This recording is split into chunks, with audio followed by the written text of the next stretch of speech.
Welcome everyone to the next episode of Conversations with Archbishop Kurtz. This is that wonderful time of year between Thanksgiving and Christmas we often think about as the season of giving. Sometimes we think about what we're going to give to other people, and sometimes we think about what they're going to give to us. But always this time of year, our attention is drawn to the people in need, and there's so many campaigns, people asking for assistance, and our call to be generous comes forth this time of year. In the Archdiocese, the organization that leads the way in helping us be generous is our Catholic Charities agency. And with us today is a special guest, Deacon Lucio Caruso. Now, Lucio has been with the Archdiocese for about 6 years now.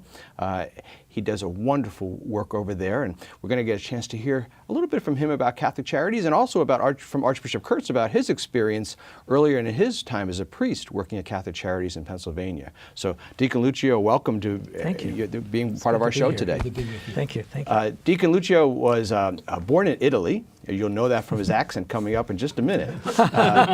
He spent most of his adult life working in ministry in Michigan and came to here, as I said, about 6 years ago. He and his wife, Therese, are parishioners at Epiphany Parish, where he's also assigned as deacon. His wife, Therese, is on the parish staff of Holy Trinity Parish. And Deacon Lucio, you're at Catholic Charities, so tell us two things. First, about what you do there, but also I'd like to hear about your vision of Catholic Charities. Okay. Well, my role now is Director of Mission, Integration, and Identity, which is about really not only spreading the good news of what we are about in the community, but with our parishes to really extend that sense of what that mission is all about and welcome people to be a part of that with us in that mission of love, what we call Caritas. Now, Catholic Charities just had a birthday party. 75 years in the Archdiocese of Louisville. That's our oldest serving agency. What a terrific sense. Yes. So there's a long history of Catholic Charities locally. What can you tell us a little bit about that? Well, I think a lot of it began in the work of the church's outreach, really for many, many years, with child welfare, orphanages, and then a lot of that kind of got more officially organized. I think it was in 1939, that we built what would become the Catholic Charities of Louisville. Yeah. And, very good. Yeah. Now, Archbishop Kurtz, you yourself was a Catholic Charities director in Pennsylvania. So how about those stories? I was, Brian. We don't have much time to be able to go through this, but through the 70s and 80s and 90s, I was involved for most of the time, full-time in Catholic Charities work. There was a Codger report that was in the early 70s. And I don't know if, Deacon Lucio, you knew much about this report, but the report in the early 70s said that Catholic Charities has a threefold mission. Of course, to reach out to people in material needs, but also what we would call to help people help themselves. For people, and this is very much part of your work, isn't it? Very much. Especially, I love the fact that you're so much involved with parish life and making that connection. And the third area of the Codger report said that the work of Catholic Charities is also to seek to change systems, to look at, well, what are things that are really barriers for people to get a job, to have a fruitful family life, all the things that stand in the way. So you can tell I'm excited about Catholic Charities and really proud of the work that is Catholic Charities here in Louisville. Brian, we travel and we hear people talk to us from outside the Archdiocese of the great work of Catholic Charities here. Great. All right, now Deacon, tell me a little bit about, the Catholic Charities title starts with the word Catholic, and the famous quote that says, we serve not because people are Catholic, but because we're Catholic. So help us with Catholic identity, part of this. Well, I think that is a core part of our Catholic identity. I think that came out very well.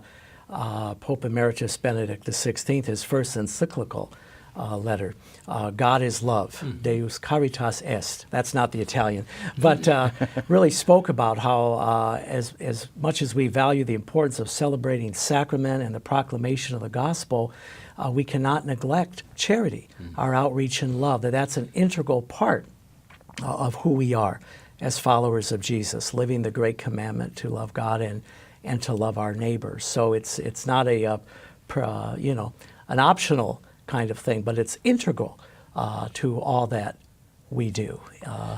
Just recently, it was neat, Pope Francis surprised us at our conference, Catholic Charities USA in Charlotte. We didn't know he must have taken a break from the synod Oh.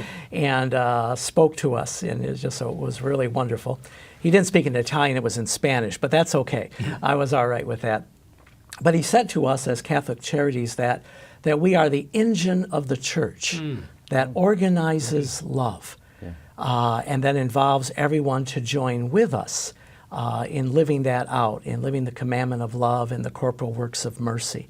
And I think that's a lot of what we do, is to love our neighbor, but sometimes it takes organization when you're dealing with complex issues, be it a young pregnant mom, a traffic victim, an elderly person. There's a lot of needs that require some organization, some skill, and that's a lot of what we do in organizing love at the diocesan level in our response to love others, but also then, which I'm really excited about, Archbishop, is helping parishes to organize their love, in their local outreach efforts and doing that better in a way that can really make a difference. How do you see, maybe Archbishop, you may have a view of this too, how do you see our parishes welcoming and accepting that call to organizing love? Well, let's face it, Brian, I think people from their families all the way out understand sacrificial love. They know what it means to serve others. We get enormously busy, but I think in some ways Catholic Charities is a catalyst to help that. I would love, even if there are people viewing, to say, you can find out more about Catholic Charities. Very much so. And is there a way they would do that? Contact me. Okay. I think I'm the point of contact. So we can in put mission. your phone number? Put my phone number, and I'll get you anywhere and everywhere, because we certainly, not only to provide any help and support we can for your parish in organizing your outreach, your social outreach, whatever, but also how to engage with us, because I think that's a lot I find pastors, deacons, and parish leaders want to engage their parishioners in actions of love and justice. And so you don't always have to start from scratch. Yeah. Often I think we say that is, why reinvent the wheel? Yeah. People have a desire, I think, to serve others. Why not connect Right. with really the mission of Catholic Right. Charities? And sometimes it can be done jointly. One program we've just begun, I'm very excited, at the cathedral. We have partnered with the lunch program there that serves the homeless. And Feed my neighbor. That's right. And we now have caseworkers, several interns working to bring some of those folks that come into the lunch program to some greater self-sufficiency through case management, through education, through referral. We've already worked with several there, some who are, it's kind of sad, many former, well, not former, but vets who find themselves in hard times.